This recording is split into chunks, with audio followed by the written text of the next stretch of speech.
husband of a 32-year-old medical doctor has found his wife's missing body after 2 days continuous search following Monday's downpour.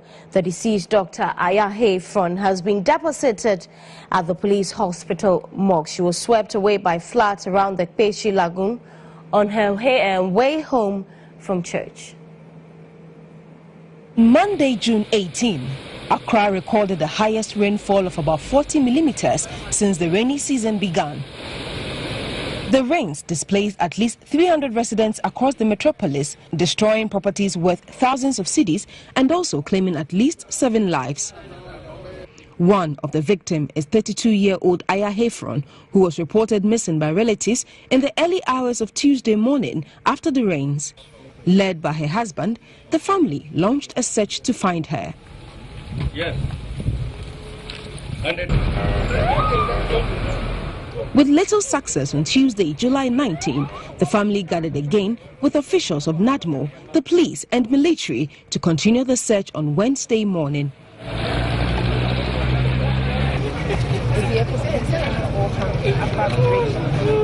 The distressed husband, in the company of other family members who could not hold back their tears, desperately searched through the bushes.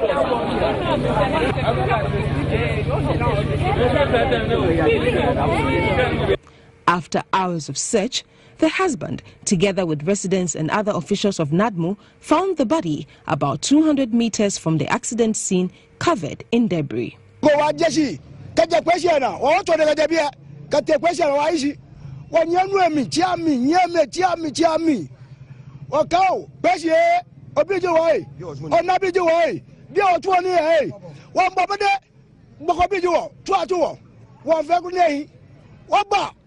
Mami, wala boy, jamo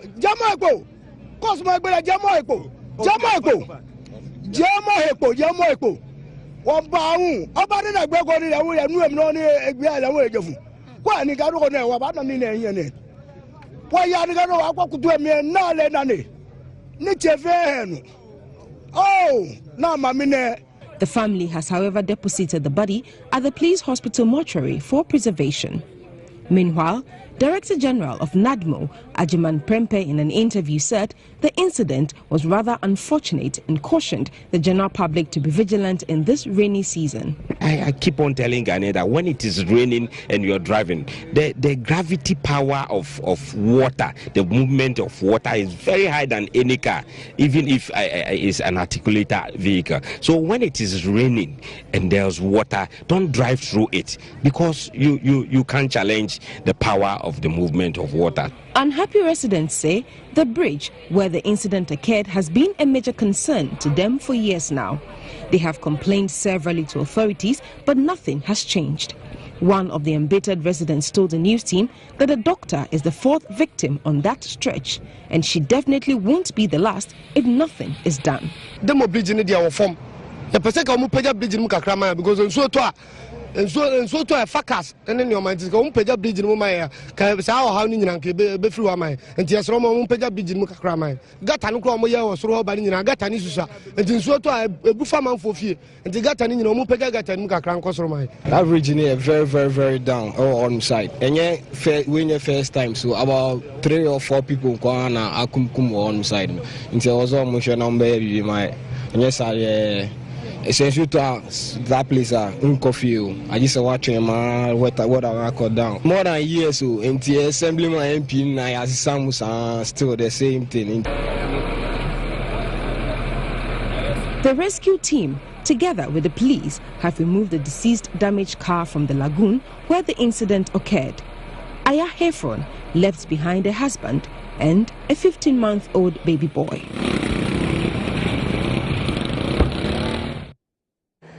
May the soul of the deceased doctor and all others who lost their lives through Monday's downpour continue to rest in peace.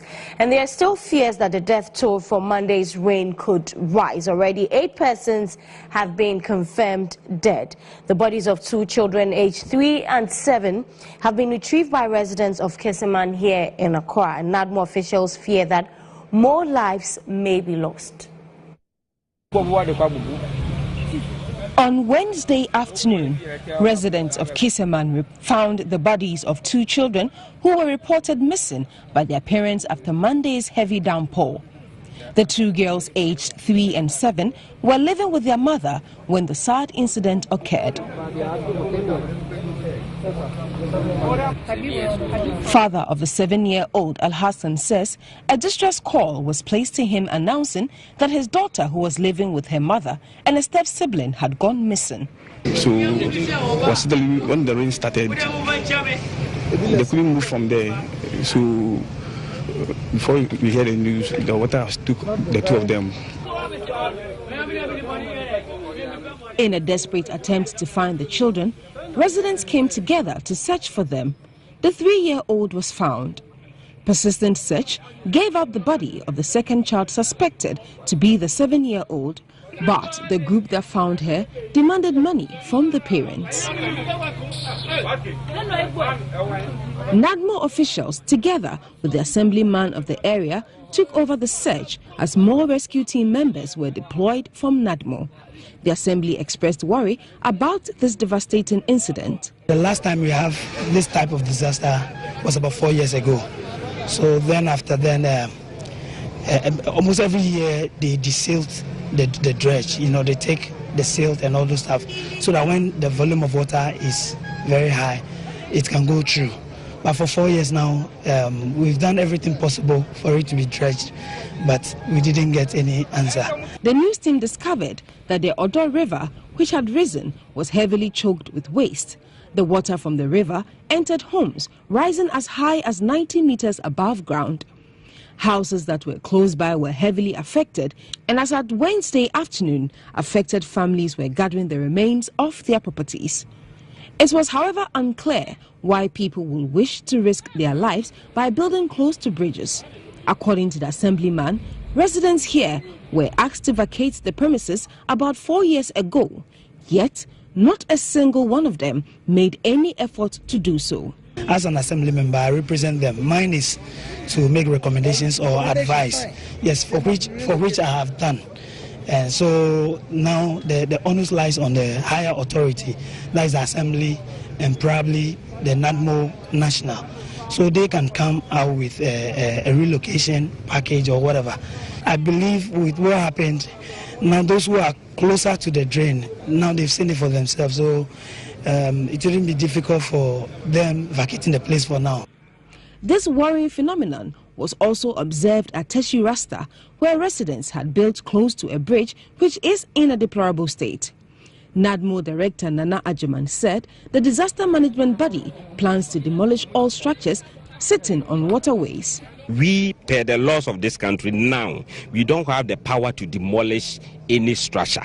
The power to demolish structures lies in the hands of the metropolitan, municipal and district assemblies. But thanks to God and Parliament of Ghana, there's a new law for NADMO. As I speak now, we're working on an LI, that is the operational manual.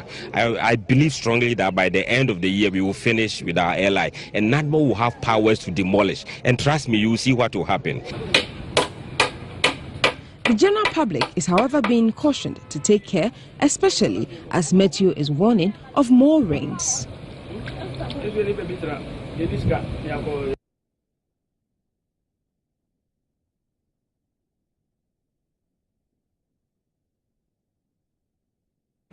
Let's bring you a weather update before we go.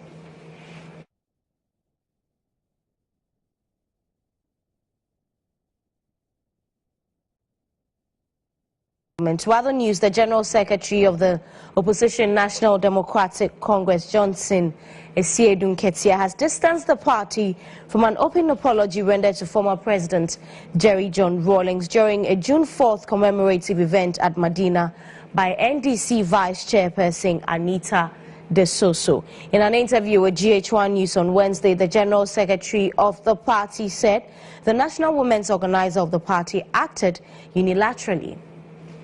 If you are a leader, be prepared to say, I'm sorry. If you are a child, be prepared to say, Daddy, I'm sorry.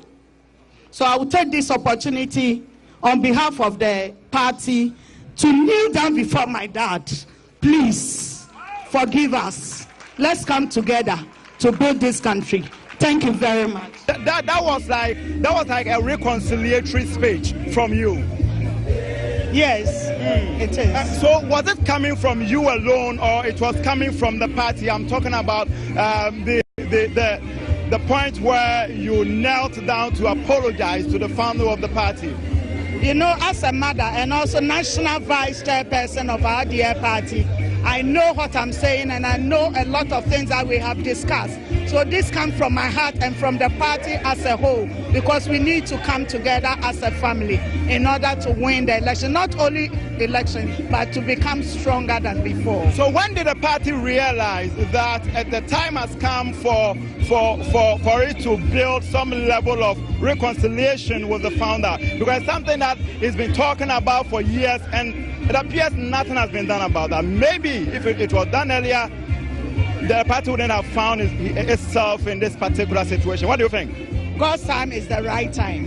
I'm talking to you as chief executive of the party and the person who keeps the records of decisions of the party. I'm telling you that we never, at any point, discuss the possibility or anything about approaching founder and apologizing for anything.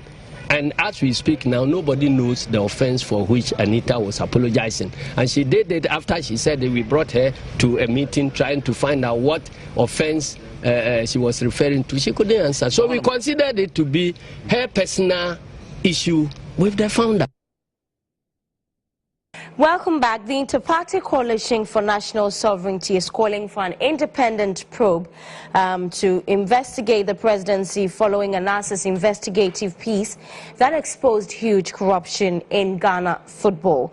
The group believes there is staggering corruption at the presidency and that NAS's expose should not be limited to the corruption at the GFA alone. The office of the presidency was roped into the GFA corruption scandal when its president, Kwesi Nyantakyi, allegedly referred to persons working at the presidency. Now ex-president Kwesi Nyantakyi is said to have referred to certain persons that he would have to sort out from the deal he was brokering with the disguised staff of Anas Aremiyao Anas. The Inter-Party Coalition for National Sovereignty is of the firm conviction that persons mentioned in the documentary should be thoroughly investigated, especially as Kwesi Nyantakyi spoke with absolute authority. There is no way a man who was unsure about the outcome of a carefully laid out plan to facilitate the award of contracts to an investor would make such a clear commitment if he was not confident of securing such deals. In short, Mr. Nyantakyi spoke with too much knowledge and authority to be dismissed as a mere braggart. This therefore calls into question the credibility and integrity of all persons mentioned by Mr. Nyantakyi in the documentary and imposes a crisis of confidence in their ability to perform their roles in the governance of this country without blemish. The General Secretary of the National Democratic Congress, Esiedu Nketia, was at the news conference in Accra. Couldn't agree more. Nyantakyi, where he has risen to, his word cannot be discounted as a joke or a braggart, because his opinion on very important matters have been taken to represent the truth. And the fact that Nyantakyi himself comes to say that he has apologized, it doesn't absolve him of anything at all. Because when you are in trouble and you think that changing your mouth will help you out of the trouble, you will do that. And the government's interest in highlighting the apology itself suggests that the government has something to hide. The group believes that President Akufo-Addo has lost the fight against corruption, as is articulated by Nana Adjei-Boateng, founder and leader of the United Front Party. Nana Dankwa Akufo-Addo must resign as a president. If we need a transparent investigation into this case, look at the embarrassment the president has brought to the whole Ghanaians. He's not a president for MPP. He's a president for Ghana. So this Nyantakyi or Nyam PP issue, he must resign. Honorably, thank you very much. The group is convinced that the country has lost its moral compass with increasing corruption allegations against the presidency and government appointees.